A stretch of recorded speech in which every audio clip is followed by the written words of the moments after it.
kita mengelola oikos atau menghidupi bumi yang betul-betul rapuh, ya, lingkungan ekologi yang menjadi persoalan utama besar saat ini yang rusak, relasi-relasi kemanusiaan yang konflik, peperangan, ya, yang berkelindan satu dengan yang lain, ya, untuk mewajahkan bumi yang kita diami, oikos yang kita diami tidak sedang baik-baik saja. Sebenarnya kalau istilah Ecclesia Domestica kan bagaimana gereja itu juga, rumah tangga itu menjadi sebuah gereja. Nah, gereja yang mesti melengkapi supaya setiap orang di dalamnya ini bisa berperan dengan baik gitu. Apalagi dengan berbagai macam krisis yang dialami. Nah, gimana nih? Manusia-manusia ini kan berasal lahir dari keluarga. Nah, bagaimana gereja membekali supaya bisa lahir manusia-manusia yang di tengah-tengah segala tantangan ini bisa tetap bertahan gitu, punya integritas. Jadi itu pentingnya Ecclesia Domestica sih.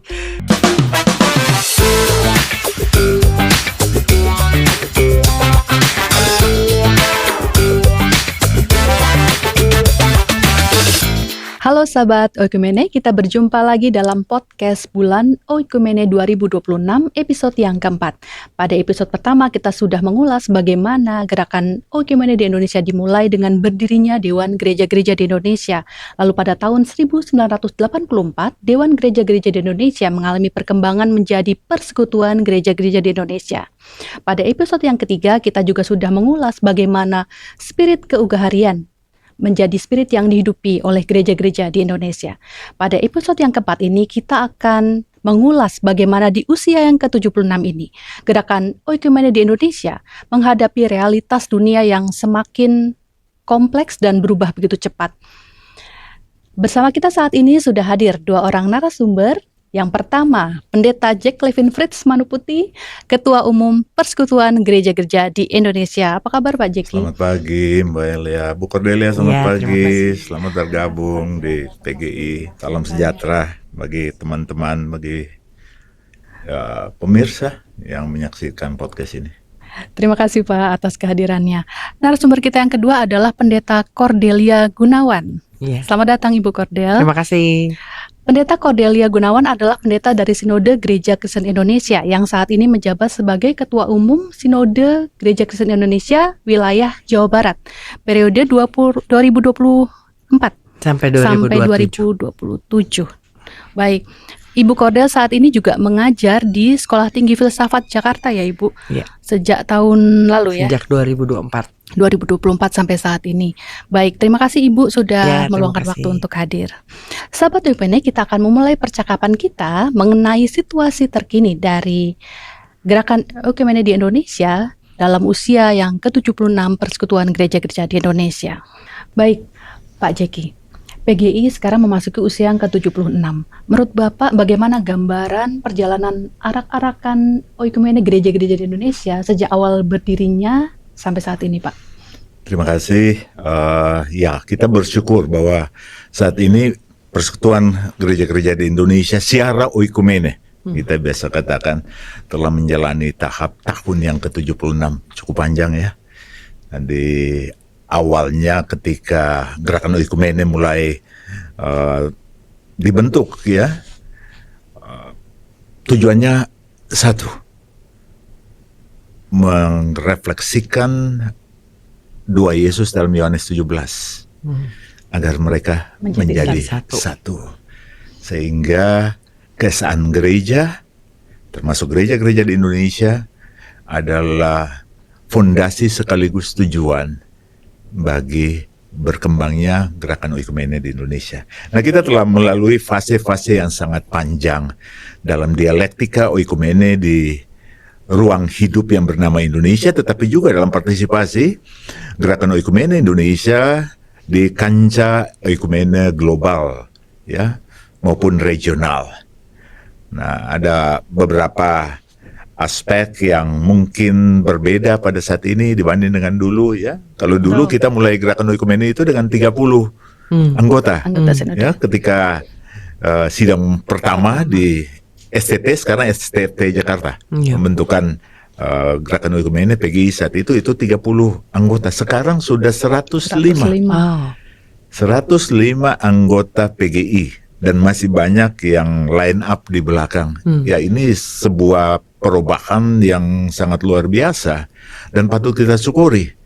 Karena 105 anggota itu datang dari spektrum teologi dan latar belakang yang berbeda-beda. Jadi pendulumnya mengayun dari kiri sampai ke kanan. Ya. Kita melihat PGI menjadi titik simpul oikumene, ya, yang bisa menjadi rumah bersama bagi 105 anggota yang dituntun oleh kesepakatan-kesepakatan dan prinsip-prinsip dasar dalam kehidupan beroikumene saat ini yang dirumuskan dalam dokumen kesan gereja, ya, dengan kurang lebih 4 atau 5 pokok utama di situ. Nah, kalau dulu, ya, debat keesaan itu di awal soal mau jadi apel atau jadi juruk. Gerakan oikumene, gereja-gereja ketika membicarakan keesaan itu terjadi tarik menarik, ya. Kita mau satu di dalam struktur atau satu di dalam perbedaan yang rumah bersama, ya, seperti juruk saat itu, ya. Tapi sekarang perdebatan itu semakin lama semakin ditinggalkan. Ya, ada hal-hal kecil yang dibicarakan dengan itu, tapi itu bukan menjadi core issue lagi. Ya, karena gerakan oikumene telah berkembang dan membicarakan bagaimana di dalam perbedaan kepelbagaian yang ada, di dalam kapasitas gereja anggota, ya, kita bisa berjalan bersama dan bertindak bersama. Karena itu kita bicara soal oikumene in action. Ya, oikumene in action, bagaimana bekerja sama, bagaimana karunia-karunia yang ada pada masing-masing gereja itu, apapun latar belakang denominasinya, bisa disatukan menjadi kekuatan untuk menggerakkan gerbong oikumene ini, ziarah oikumene dalam ke-Indonesiaan. Ya, jadi selalu tujuannya bukan lagi struktur yang satu, tapi bagaimana menjadi berkat bagi bangsa, bagi negara di dalam keindonesiaan pada berbagai fase pergumulan historis gereja dan kebangsaan.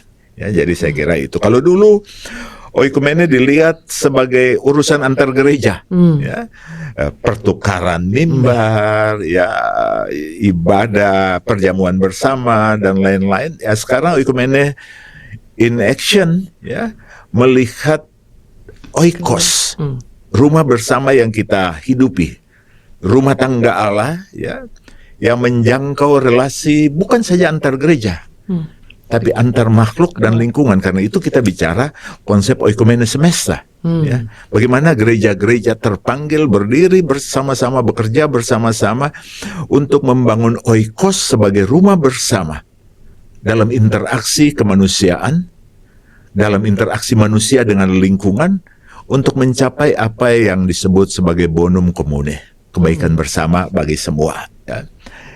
Nah, kalau dulu daya dukung oikos di awal kita tahu, ya, masih cukup, ya, melegakan. Ya.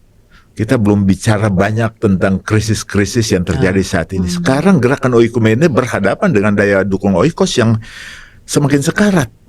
Kita mengelola oikos atau menghidupi bumi yang betul-betul rapuh. Ya, lingkungan ekologi yang menjadi persoalan utama besar saat ini yang rusak, relasi-relasi kemanusiaan yang konflik, peperangan, ya, yang berkelindan satu dengan yang lain, ya, untuk mewajahkan bumi yang kita diami, oikos yang kita diami tidak sedang baik-baik saja. Ya. Dan karena itu gerakan oikumene terpanggil untuk mengadres visi misi strateginya untuk sungguh-sungguh peduli dan mengelola oikos sebagai rumah bersama. Ya. Nah, kalau dulu gerakan oikumene belum kenal transformasi digital. Sekarang gerakan oikumenes tidak bisa menghindar dari transformasi digital, dari inteligensia buatan, ya, yang hadir dalam berbagai varian yang bahkan menantang manusia untuk diambil alih perannya. Tapi ini memudahkan apa menyulitkan, Pak? Dua-dua. Kita ada kemudahan-kemudahan yang didapat, tetapi juga ada tantangan-tantangan yang membutuhkan akselerasi gereja-gereja dan gerakan oikumenes di dalam dinamika seperti ini. Ya, kita bisa lihat dalam banyak perkembangan. Ya, menariknya di tengah era transformasi digital dan inteligensi buatan, gereja-gereja kita beragam kapasitasnya. Ya, betul. Ada gereja di kota, ya ada gereja di pelosok Maluku. Dari gereja saya sana, kapasitas untuk mengakses transformasi itu sangat berbeda. Iya. Ini merupakan tantangan tersendiri bagi gerakan oikumene di Indonesia saat ini, yang dulu mungkin belum ada. Ya. Jadi saya kira antara dulu dan kini ya ada lompatan-lompatan, ada perbedaan-perbedaan, tantangan-tantangan, tapi juga kesempatan-kesempatan yang membutuhkan kekuatan berjalan bersama itu diwujudkan. Ya, sikap membuka diri, sikap inklusif ya untuk melihat Allah bekerja lewat berbagai anggota itu dan bagaimana kita menyatu di dalam panggilan untuk menjawab tantangan-tantangan bersama yang ada. Saya kira itu. Baik. Saya tertarik nih, Wan. Jadi tertarik mau ikut nanya, Pak. Ya. Jadi tadi Bapak bilang kan banyak juga yang line up mau masuk jadi anggota PGI ya. Menurut Bapak sendiri sebenarnya harapan gereja-gereja ini mau ikut PGI kan pasti ada sesuatu yang mendasari atau ada ekspektasi yang diharapkan ini kalau masuk PGI. Kira-kira apa, Pak? Ya, saya kira satu, PGI itu ya organisasi payung yang paling tua, yang lintas denominasi. Oke. Kalau kita hitung denominasi di PGI itu mungkin 13 denominasi ya. Oh. Saya masih cek lagi, ada Lutheran, ada Reform, ada Methodist, ada Mennonite, ada Pentecostal, ada Evangelical, ya bahkan gereja-gereja Pentecostal yang dulu cenderung ya tidak menyukai apa yang disebut oikumenes, sekarang ya mereka bergabung. Saya kira satu itu, tapi hal yang kedua, gereja-gereja semakin menyadari bahwa tantangan yang ada saat ini semakin berat dan kita tidak bisa berjalan sendiri.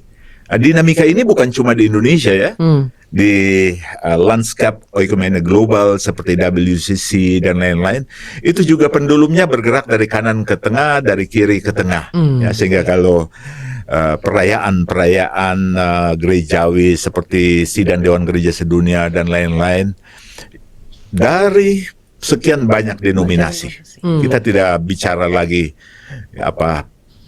pertentangan antar denominasi seperti dulu, tapi oikumene menjadi rumah bersama yang semakin kuat. Ya, jadi saya kira itu salah satu hal pertimbangan yang membuat ya bagaimana gereja-gereja melihat ya kita perlu masuk di dalam arak-arakan, di dalam gerbong, di dalam ziarah bersama. Tentunya tetap saja ada filter ya untuk kita melihat kita punya pengakuan, pokok-pokok pengakuan iman bersama ya, atau tidak mau diterima atau tidak, karena itu selalu ada syarat untuk bergabung ke anggota PGI ya, dia harus memenuhi beberapa syarat administratif termasuk menerima dokumen kesan gereja yang dirumuskan dan diterima oleh semua gereja anggota yang telah bergabung sebelumnya.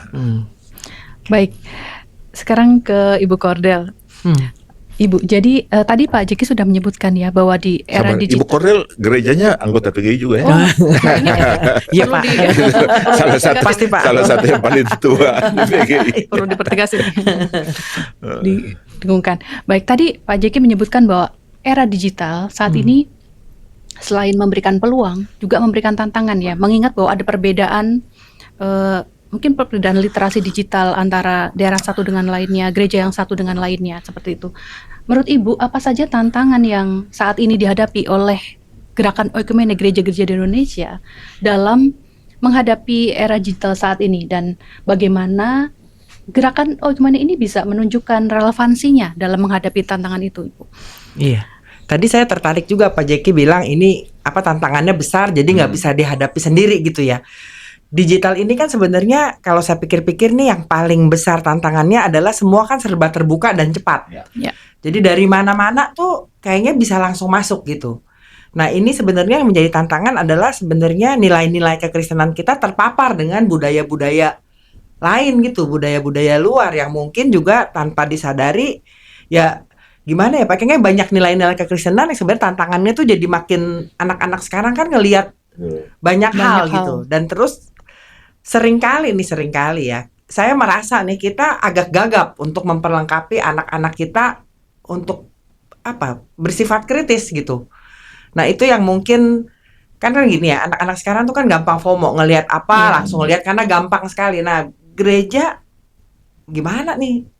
Karena budaya itu masuk cepet kan, HP mereka nyalain dan segala macam. Dan menurut saya itu menjadi tantangan. Kita tuh iman kita terpapar dengan berbagai macam hal lah gitu. Nah, ini yang sebenarnya gereja ini ngomong apa gitu. Seringkali kan gereja juga banyak kali kalah cepet gitu Pak, kalah set lah. Karena anak-anak udah dari mana-mana.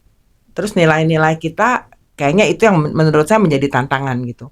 Termasuk juga tantangan terbesar juga adalah anak-anak tuh sekarang sosialnya nggak sosial kayak zaman kita dulu. Zaman saya dulu udah main galasin gitu ya. Atau kok sosial ya benar-benar sosial. Zaman sekarang kan anak-anak tinggal buka HP, online. Mereka udah berjumpa dengan orang-orang yang lain gitu. Nah, ini tantangan, tapi menurut saya juga ini mungkin sesuatu yang bisa dihidupi kali Pak. Oikumene digital atau itu gitu, bahwa ya maksudnya bisa juga gitu dipikirin sesuatu bahwa bisa saling menjangkau nih. Tapi anak-anak zaman sekarang seringkali juga dibilang gagap untuk bersosialisasi, lebih suka ya sosialisasi sendiri gitu, atau bahasa anak-anak sekarang gue introvert mentok gitu kan. Nah, saya nggak seneng apa istilahnya tadi? Introvert mentok Pak. Dicatat ya. jadi nggak terlalu seneng lah bisa menguras tenaga kalau mesti berhubungan dengan yang lain. Nah, mungkin ini jadi tantangan juga buat nggak cuman PGI ya, tapi gereja. Anak-anak zaman sekarang mungkin ke gereja itu menguras energi gitu, mendingan berjumpa dengan Tuhan, nggak usah terlalu banyak orang lah. Ini kan sesuatu yang ada sebuah perubahan nih yang besar gitu juga dalam kehidupan beriman. Jadi benar tantangan. Iya. Saya kira jadi, itu. Gimana Pak? Tadi ya kita nggak bisa menghindari, kita ya nggak bisa bilang tidak terhadap perkembangan transformasi digital. Betul. Apalagi sekarang artificial intelligence. Wah, iya. Pak, jadi ini banyak fake video. Iya, di TikTok itu 67 akun palsu saya untuk meminta dana, dan itu memakai teknologi deepfake ya. Jadi saya berbicara untuk dengan suara saya, wajah saya ya, dan lain-lain, dan banyak sekali orang yang terjebak di situ. Iya. Nah, memang satu hal ya, dengan perkembangan dan transformasi digital ini membuat manusia semakin atau berpusat pada otoritasnya, ya, untuk mengelola dari dirinya, dan teknologi memungkinkan itu. Ya, ini hal yang tidak mudah bagi kita. Nah, soal yang lain ya, jemaat kita sudah menjadi jemaat digital dalam kehidupan sehari-hari. Mau generasi apapun, bangun pagi kita sudah mulai dengan digital ya. Dan ini membentuk ulang kehidupan. Ya. Ada istilah dunia Fang. Ya. Facebook, Amazon, Netflix, Google, ya.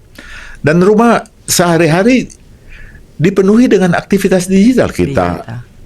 Mau makanan, kita tinggal buka, pilih pesan Grab atau Gojek, ya. Kita mau buka tirai AC, udah dikontrol dengan suara dan lain-lain, ya. Mau masak, sudah digital, penentuan suhu dan semua kehidupan kita sudah menjadi kehidupan yang digital. Dan gereja, ya, dalam ruang digital atau dalam realitas digital sudah ada di saku jemaatnya. Ya, kita tinggal keluarkan ya. pilih renungan, pilih ini. Jadi gereja itu disaku, terutama untuk anak-anak muda. Betul. Mau pilih khotbah di mana hari Minggu, mau pilih segala sesuatu sudah berlangsung. Persembahkan syukur, tinggal kris dan lain-lain ya. Dulu ada ini Pak, ngumpulin celengan, dimasukin uang. Nah ini konvergensi antara gereja di era kontemporer dengan dunia digital yang berkembang, ini tidak bisa dihindari. Betul. Membentuk budaya baru juga. Membentuk budaya baru ya. Nah kita tidak bisa bilang bahwa anak-anak muda mencari Tuhan di gereja konvensional lagi, misalnya. Anak-anak muda mencari Tuhan di ruang digital juga. Betul.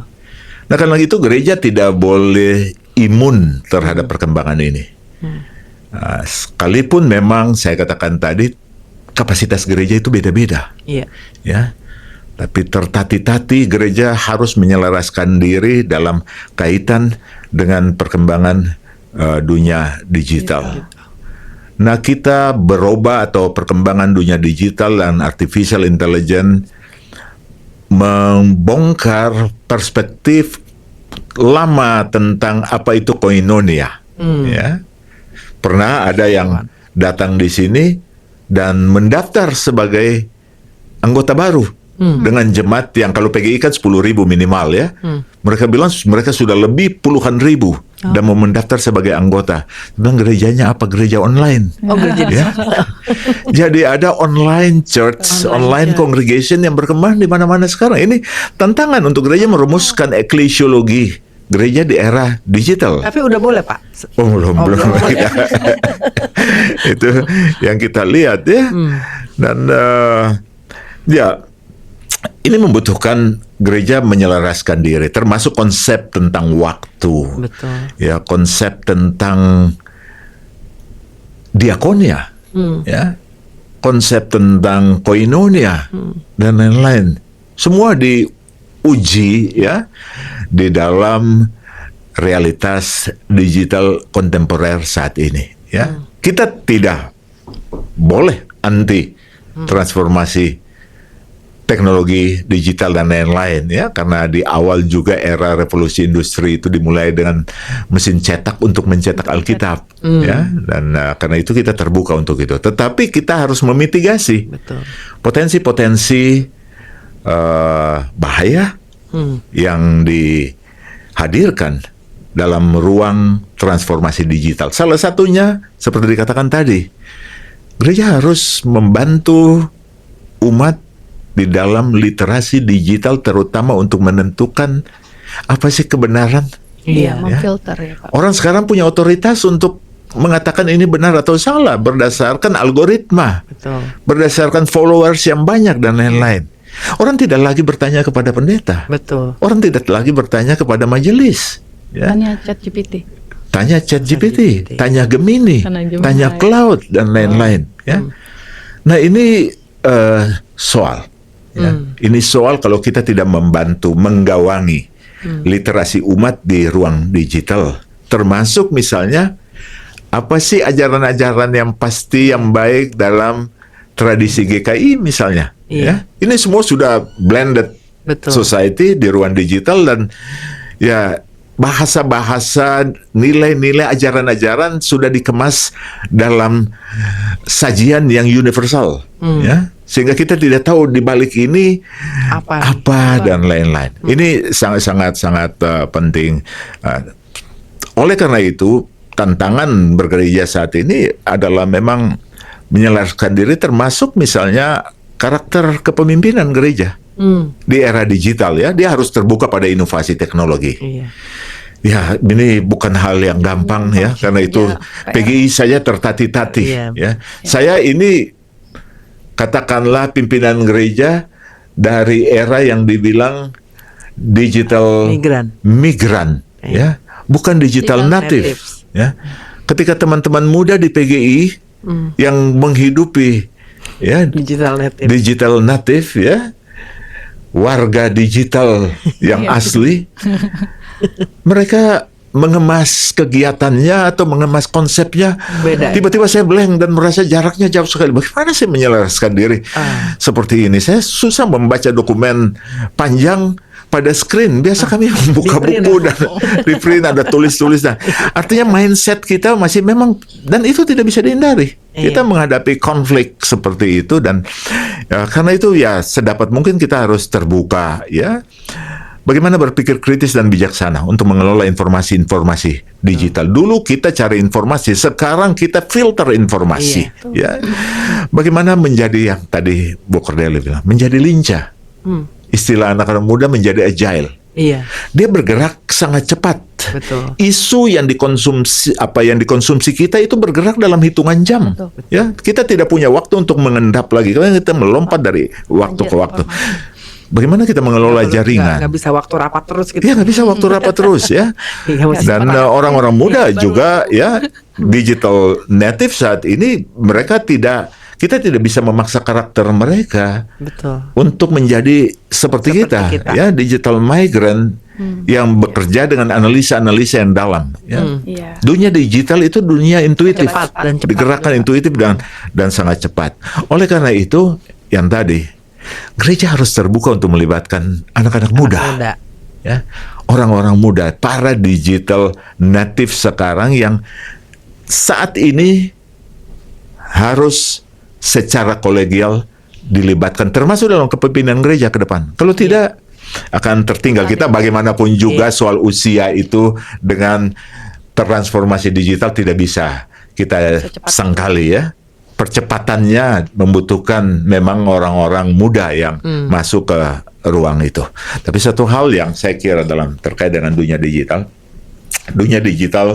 bisa menawarkan pengetahuan tentang apa saja, atau pekerjaan tentang apa saja. Mau bercakap-cakap dengan Yesus sekarang bisa. Dan para nabi, ya, karena mau bikin foto sama Yesus dengan macam-macam mode. Pengetahuan tentang kekristenan, pengetahuan tentang Allah, pengetahuan tentang manusia dan lain-lain sudah tersedia dan bisa diakses dengan 2 jari. Tapi pengalaman perjumpaan dengan Tuhan, saya kira itu ruang yang harus diisi gereja. Pengalaman perjumpaan dengan Tuhan adalah bagaimana komunitas yang menghidupi firman, yang saling peduli, saling berbagi, dan lain-lain.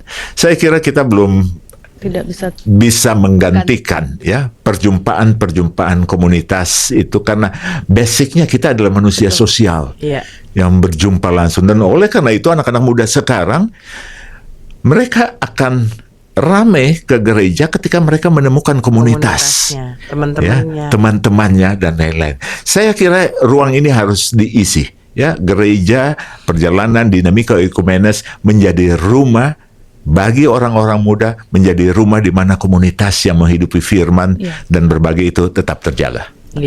Dunia digital itu nggak bisa menawarkan rumah, ya Pak, nggak bisa menawarkan hospitality gitu. Ya, mesti hospitality pasti dari person, dari orang, langsung. Iya, betul. Pak, tadi menyambung yang disampaikan Bapak, selain tantangan era digital, Pak, itu berpengaruh juga terhadap meningkatnya polarisasi, karena semakin gampang orang tersegregasi, terpecah belah karena informasi yang cepat, intoleransi, krisis kemanusiaan, dan konflik dan lain-lain. Jadi bagaimana gereja-gereja tetap menghadirkan harapan, suara kenabian di tengah tadi sambungannya era digital, ada polarisasi, krisis dan sebagainya, Pak. Kita sekarang bicara soal polikrisis. Ya. Ini percakapan lama di forum oikumene, istilah ini muncul. Ya. Bagaimana kita berhadapan dengan sebuah dunia di mana krisis itu terjadi bersamaan dan saling mempengaruhi satu sama lain. Ya. Kita bicara soal krisis ekonomi, akan berpengaruh pada kemiskinan, akan berpengaruh pada kerentanan keluarga, akan berpengaruh pada krisis pendidikan, akan berpengaruh pada kesehatan mental keluarga anak-anak. Atau ekologi, ketika kita bicara tentang ekologi, itu juga akan berpengaruh pada krisis masyarakat adat misalnya, berpengaruh. Jadi saling berkelindan, ya.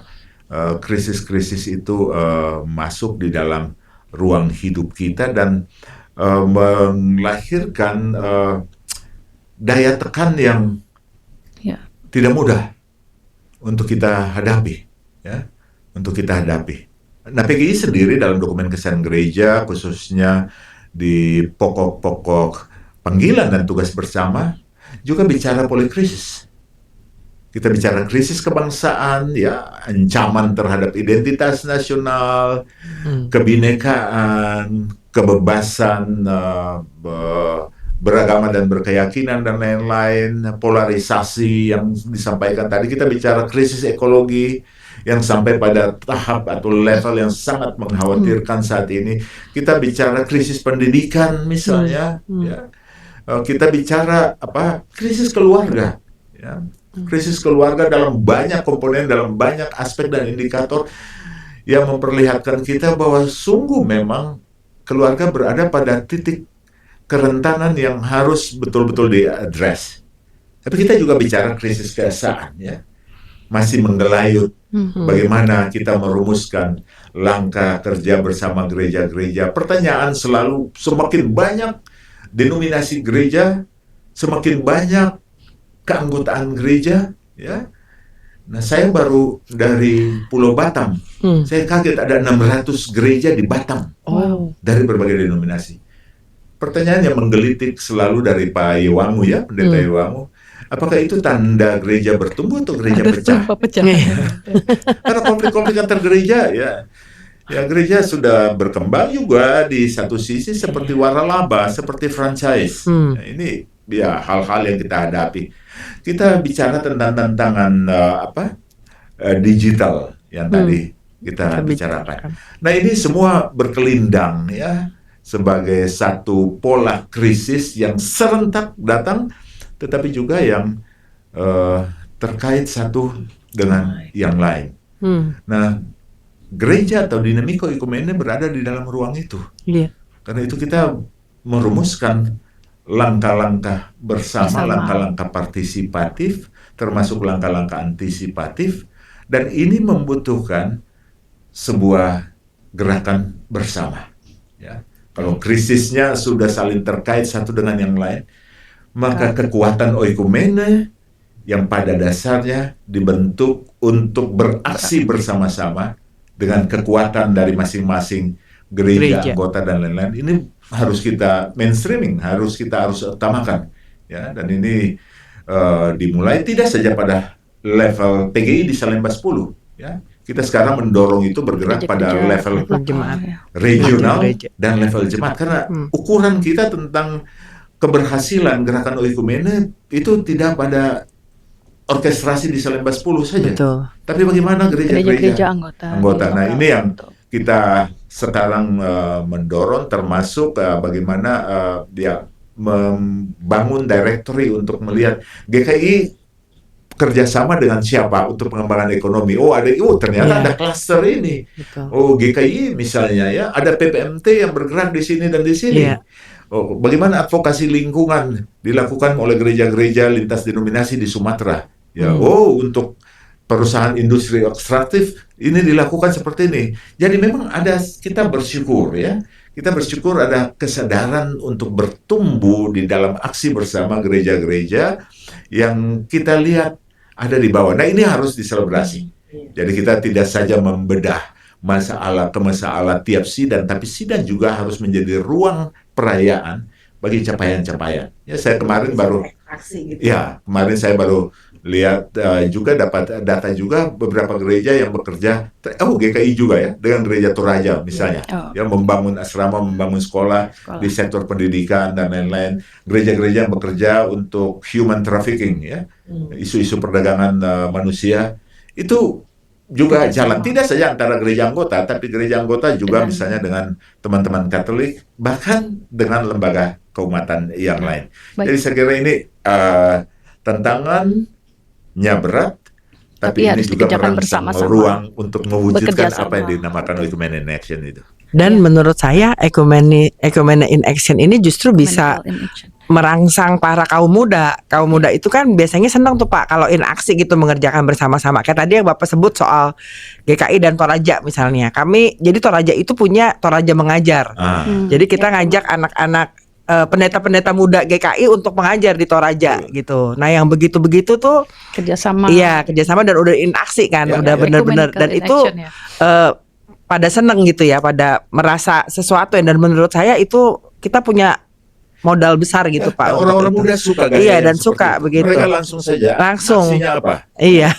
Mereka belajar dari keteladanan gereja. Mereka tidak suka diindoktrinasi. Betul. Lebih suka macam-macam, tapi langsung ditawarin aksi. Di mana mereka terlibat. Iya. Tadi menyambung ke kemajemukan denominasi ya, ecumenical in action. Lalu bagaimana di luar itu bahwa ketika kita sudah bersama-sama mewujudkan ecumenical in action gitu misalnya, lalu bagaimana PGI atau gereja-gereja bersama-sama bisa membangun kerjasama yang lebih jauh yaitu lintas agama, Bu? Kalau saya bilang lintas agama, ya itu tadi kalau menurut saya buat anak muda zaman sekarang egaliter itu menjadi sesuatu yang penting. Jadi kayaknya sekat-sekat antara agama yang berbeda seringkali nggak menjadi terlalu masalah dibandingkan dengan generasi yang lalu gitu. Jadi ya balik lagi sebenarnya kalau in action, even anak-anak yang berbeda agama pun kita sempat ngadain misalnya perkunjungan, terus kalau lagi buka ngobrol bersama-sama gitu. Terus anak-anak muda diajak untuk ziarah ke Istiqlal, terus ke seberangnya gitu, terus ke tempat-tempat ibadah dan lain sebagainya. Dan menurut saya sih bisa, karena anak-anak zaman sekarang itu sangat egaliter gitu, generasi-generasi seperti generasi Z. Mereka tuh merasa sama gitu, nggak nganggap lebih terbuka. Jadi menurut Ibu perkembangan dalam hal kolaborasi lintas agama itu lebih positif sekarang? Lebih positif, kalau menurut saya sih lebih positif gitu. Apalagi menyikapi kalau ada krisis, kalau ada apa gitu ya, cepat ya. Dan sekarang kan gampang di digital tuh Pak. Menurut saya kesadaran berbangsa bernegara anak-anak generasi Z misalnya, jadi dari digital loh, jadi semakin mereka tahu gitu masalah-masalah, ikut berkomentar. Zaman dulu kan kayaknya nggak terlalu pusing, kita juga nggak tahu, nggak dengar. Anak-anak zaman sekarang bisa tahu banyak hal loh. Iya, lebih dari digital, lebih sadar tuh. Saya kira ini memang perkembangan yang menarik ya, sebab dulu di awal gerakan Oikumenes kita masih dipengaruhi ya oleh kecenderungan triumfalistik Barat ya, melihat agama-agama lain, adat dan lain-lain sebagai sasaran misi ya. Nah sekarang itu tidak lagi ya. Ada kesadaran yang tadi sasaran misi adalah bagaimana mengelola Oiko sebagai rumah bersama. Ya, yang mendatangkan kebaikan bagi semua. Nah, di situ lalu dunia semakin inklusif, terbuka untuk melihat bahwa Allah bekerja dengan caranya yang luar biasa melalui berbagai macam ya orang, berbagai macam agama, kepercayaan dan lain-lain. Kita boleh beda di dalam iman misalnya ya, dalam keyakinan, tetapi kita bertemu pada titik kemanusiaan, lingkungan dan bumi yang satu. Karena itu banyak sekali dalam dinamika Oikumene, PGI salah satu isu untuk membicarakan interfaith, ya, lintas agama, lintas kelompok itu menjadi salah satu isu yang terus-menerus diutamakan pada berbagai level. Ya, kita mempolahkan model kerjasama untuk mengadres isu-isu bersama pada level basis, ya, pada level menengah penguatan jejaring, ya, maupun pada level atas mendorong perubahan kebijakan. Ya, karena itu ada Interfaith Rainforest Initiative, ya, untuk hutan hujan, penyelamatan hutan hujan. Kemarin kita bicara trafficking, human trafficking. Ya, hari ini pagi ini ada perjumpaan deklarasi migran lintas agama. Kita bicara di Humanitarian Forum, baru kemarin pertemuan untuk mengadres bencana dan potensi-potensi bencana dan lain-lain ya. Kita bicara bersama untuk ya minggu kemarin masih dengan teman-teman di PBNU, tapi juga Muhammadiyah dan PBNU dan Katolik waktu itu ya. Tapi teman-teman Muhammadiyah juga sudah bergerak untuk mengadres potensi krisis yang akan kita hadapi. Ya, bagaimana mempersiapkan skema mitigasi krisis baik sosial tapi juga ekonomi ya dalam bulan-bulan ke depan. Ini semua lintas agama, lintas ya, karena kita melihat ya kita semakin berdiri pada tantangan bersama yang tidak lagi ya, krisis itu tidak pilih mana Muslim mana Kristen, bencana tidak pilih mana Muslim mana Kristen ya. Dan kita mendorong itu untuk menjadi dinamika pada regional lewat PGIW, tapi juga antar jemaat ya, antar gereja-gereja. Saya kira ya memang kita sangat beragam ya pada berbagai wilayah. Tapi itu tadi, kalau awal kita melihat agama-agama lain sebagai sasaran triumphalistik misi Barat, sekarang kita melihat sebagai mitra untuk berdiri bersama, mengelola kebaikan bersama dalam ruang hidup yang kita hidupi bersama. Iya. Baik, Bapak Ibu, bulan Oikumene tahun ini 2026 kita mengangkat tema keesaan tubuh Kristus yang mengalami damai sejahtera bersama seluruh ciptaan. Itu mencakup orang yang berbeda denominasi, berbeda lintas agama, bahkan seluruh ciptaan. Jadi apa harapan yang ingin Ibu sampaikan kepada gereja-gereja di Indonesia sehubungan dengan tema ini, yaitu bahwa kita sebagai gereja-gereja adalah keesaan tubuh Kristus yang mengalami damai sejahtera bersama seluruh ciptaan. Tuh. Iya. Ya itu tadi seperti yang beberapa kali disebut Pak Jeki ya, bahwa menyadari tempat di mana kita berada ini adalah rumah bersama. Tapi rumah gak cuman untuk kita, untuk golongan kita, untuk gereja kita, aliran kita, tapi juga bahkan untuk seluruh lingkungan gitu ya, seluruh makhluk hidup. Nah ini kan yang sebenarnya bumi udah semakin panas. Aduh, hari-hari ini semakin panas, tapi di balik panas itu kalau dianalisa apakah bumi kita udah semakin rusak kah? Sekarang musim hujan udah gak jelas lagi kapan musim hujan gitu. Nah mungkin kesadaran bahwa menurut saya seluruh ciptaan ini yang mungkin masih tantangannya besar nih Pak, karena kebanyakan kita mungkin kalau udah jalan bersama-sama iya, tapi menyadari bahwa bumi ini mesti dijaga nih gitu. Ini lingkungan hidup yang kita diami menjadi rumah bersama, gak cuma nyaman buat kita tapi makhluk hidup lain. Nah ini mungkin buat saya juga ini jadi tantangan yang jadi semua ciptaan istilahnya begitu, itu yang mungkin perlu ditekankan gitu. Jadi nggak cuman kita mengeksploitasi tempat di mana kita tinggal, tapi ya itu menjadi rumah buat semua ciptaan gitu. Tantangan PGI untuk mempromosikan dengan menginspirasi gitu ya Pak, gereja-gereja lain. Karena biar gimana kan manusia asalnya adalah keluarga gitu. Dan sekarang bagaimana gereja, sebenarnya kalau istilah Ecclesia Domestica kan bagaimana gereja itu juga rumah tangga itu menjadi sebuah gereja. Nah gereja yang mesti melengkapi supaya setiap orang di dalamnya ini bisa berperan dengan baik gitu. Apalagi dengan berbagai macam krisis yang dialami. Nah gimana nih, manusia-manusia ini kan berasal lahir dari keluarga. Nah bagaimana gereja membekali supaya bisa lahir manusia-manusia yang di tengah-tengah segala tantangan ini bisa tetap bertahan gitu, punya integritas. Jadi itu pentingnya Ecclesia Domestica sih. Sebenarnya kita tuh ada Ecclesia Domestica, ada Ecclesia Indonesia gitu ya, menjadi gereja ya sekarang nih di tengah-tengah Indonesia, termasuk Ecclesia Digital. Gimana justru kita hadir di dunia digital sebagai gereja gitu kan, ini konteksnya. Dan kita juga ngangkat sebenarnya Pak Ecclesia Hospitalis, bahwa keramahan menjadi sesuatu yang itu gitu. Jadi itu satu kesatuan gitu ya. Kita kan ada karena keramahan Allah Trinitas gitu. Jadi ya menurut saya itu sih, jadi itu yang kita garap. Terus juga termasuk di dalamnya tentang Ecclesia Domestica, karena manusia bagaimanapun lahirnya dari keluarga. Karena kita butuh contoh-contoh konkret ya, bagaimana gereja-gereja anggota mengembangkan ya apa yang disampaikan tadi, Ecclesia Hospitality, Ecclesia Domestica dan lain-lain. Ya, karena ukuran kita adalah di gereja-gereja anggota, bukan di PGI kan. Iya, betul. PGI bisa modeling dan lain-lain. Nah, sekarang kita sementara membangun directory untuk melihat itu. Bagaimana gereja-gereja mengelola konsep-konsep bersama yang dirumuskan bersama dalam dinamika oikumene. Nah, terkait dengan pertanyaan tadi, apa yang kita harapkan ya?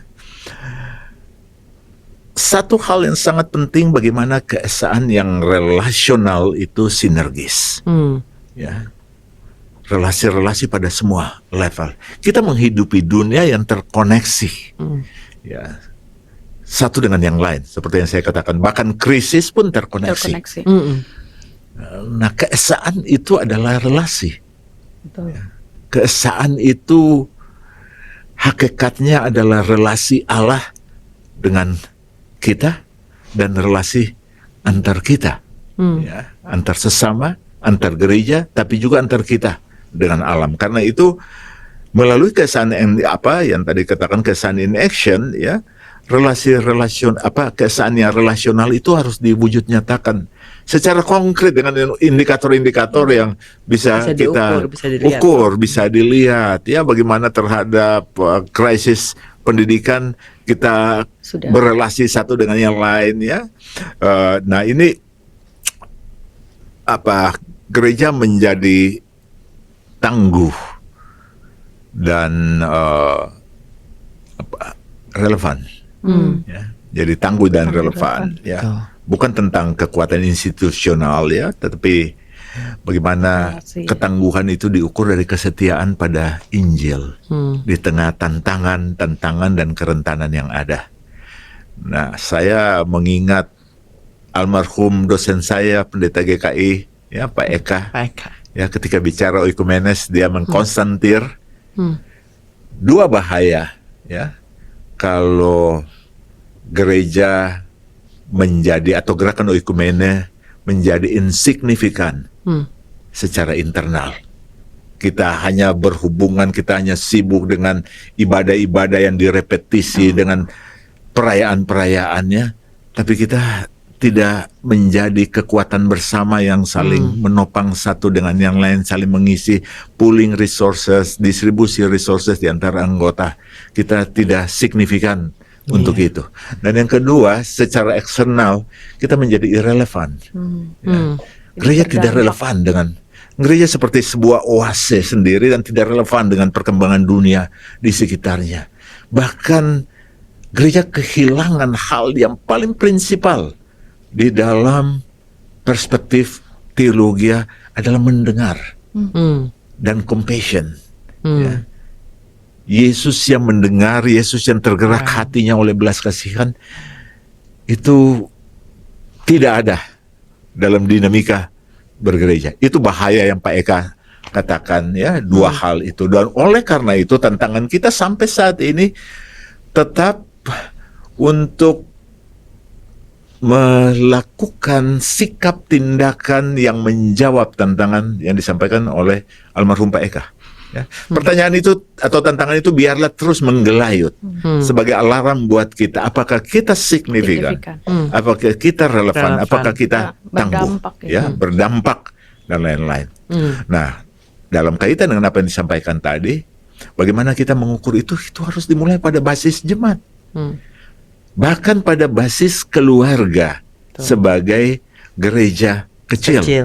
Fungsi-fungsi gerejawi, koinonia, marturia, diakonia harus dihidupkan secara konkret di dalam aksi setiap keluarga, kehidupan keluarga. Tentunya dengan berbagai varian.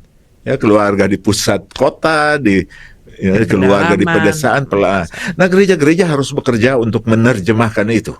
Menerjemahkan itu di dalam dinamika keluarga. Ada banyak gereja yang telah punya contoh untuk itu. Ini juga yang harus kita rayakan bagi untuk melihat bagaimana gereja mengakselerasi apa yang disebut sebagai eklesia domestika. Ya. Nah, hal yang terakhir yang saya kira yang kita harapkan, bahwa gereja terus-menerus membarui dirinya. Dia tidak bisa stuck sebagai sebuah fosil masa lalu yang kita rayakan, ya, dalam sebuah romantisme gerejawi. Tapi dia harus hidup, dia harus ada di pasar, dia harus ada di sekolah, dia harus ada di jalan, dia harus mengembangkan sebuah perspektif teologi publik yang konkret, yang konsisten. Bicara tentang publik, bicara bersama publik, dan bicara untuk publik. Ya, untuk menerjemahkan bagaimana Yesus hadir dan mengambil bagian di dalam realitas kehidupan. Saya kira kembali pada awal ketika saya bilang keesaan menghidupi dua Yesus, ya, supaya semua menjadi satu. Jangan lupa di awal Yesus meminta Bapa, berikan kembali kemuliaan itu. Dan kemuliaan Yesus itu diukur ya dengan kesediaan untuk berkorban. Kesediaan untuk masuk di dalam realitas kerapuhan manusia. Kesediaan untuk merapuh di dalam kerapuhan kita, untuk diangkat kita dalam derajat kemuliaan Tuhan. Nah, ini terus-menerus gereja-gereja terpanggil untuk memasuki realitas ini. Saya kira itu yang kita rumuskan juga di pokok-pokok bersama iman Kristen di dokumen kesan gereja yang sudah direvisi setelah dari Ambon. Bayangkan 40 tahun dari 84 baru 2024-2025 kemarin perumusannya itu diselesaikan untuk melihat bagaimana relasi perikoresis di dalam Trinitarian itu, Bapa, Anak, dan Roh itu harus diterjemahkan di dalam panggilan, tugas, dan tanggung jawab gereja. Apa Pak alasan pemilihan Alor sebagai lokasi ibadah syukur HUT PGI yang ke-76 ini? Ya, Alor ada di NTT, ada di Gemit, ya, ada di pulau-pulau terluar dan lain-lain. Ya, kita selalu seperti itu. Tidak semua harus center di Jakarta, ya. Denyut, dinamika dan keesaan oikumene harus juga kita rasakan di pulau-pulau yang terluar, terpencil, pulau-pulau terpencil. Kita bikin sidang MPL di Mentawai, ya. Sehingga gereja-gereja anggota dan lain-lain bisa diajak untuk hadir. Ini salah satu tugas, tanggung jawab, tetapi strategis juga untuk mendinamisir relasi atau keesaan yang relasional tadi. Ya, kita hadir di situ, kita rasakan denyutnya di situ. Ya, kita tergerak atau bergerak dari situ. Ya, tidak selalu oikumene itu harus melihat gereja-gereja anggota dari Salemba 10. Tapi bagaimana gereja-gereja anggota dari Alor misalnya melihat Salemba 10 dan dinamika yang ada. Tentu ada kan banyak persoalan-persoalan yang harus kita gumuli dalam kaitan dengan realitas-realitas lokal yang seringkali tidak terpetakan di lanskap oikumene nasional. Kita hadir di sana. Kita hadir untuk mendengar. Kita hadir untuk merasakan, kita hadir untuk berempati, dan kita hadir untuk terlibat. Ya, mengajak gereja-gereja untuk mengalami apa yang juga dialami oleh Alor dan gereja-gereja lain ya, yang tidak ada di kota besar. Salah satu konsentrasi isu yang kita akan lihat bagaimana kehidupan masyarakat laut, bagaimana laut menjadi berkat, bagaimana laut menjadi anugerah, bagaimana laut adalah hidup, ya. Dan Alor mewakili wilayah-wilayah kepulauan, ya. Seringkali kita bicara hanya pada konsep kontinental darat, ya. Tapi kini kita juga melihat bahwa laut adalah masa depan anugerah yang Tuhan karuniakan yang harus juga kita kelola, kita bangun perspektif teologianya, spiritualitas kelautan seperti apa, dan pastoral bagi masyarakat pesisir, ya. Terlebih dari itu, pelaksanaan di Alor untuk menerjemahkan Yesaya 42 ayat 10, ya. Nyanyikanlah nyanyian baru bagi Tuhan dan pujilah Dia dari ujung bumi. Ya, kita membuka ruang untuk semua dinamika oikumene bergerak dan berdenyut, dan kita rasakan sama-sama. Bahkan dari tempat yang jauh seperti Alor, kita punya spektrum yang sama. Terima kasih kepada Pendeta Jack Levin Manuputi dan kepada Pendeta Cordelia atas percakapan kita yang sangat kaya. Kita diingatkan kembali bahwa gereja-gereja harus terus didorong untuk bekerja sama, baik lintas denominasi dengan mereka yang berbeda, dan bahkan menghasilkan dampak dan menciptakan damai sejahtera untuk seluruh ciptaan. Saya Elidia Praptanti bersama dengan Pendeta Jeki dan Pendeta Cordelia pamit undur diri. Tuhan memberkati.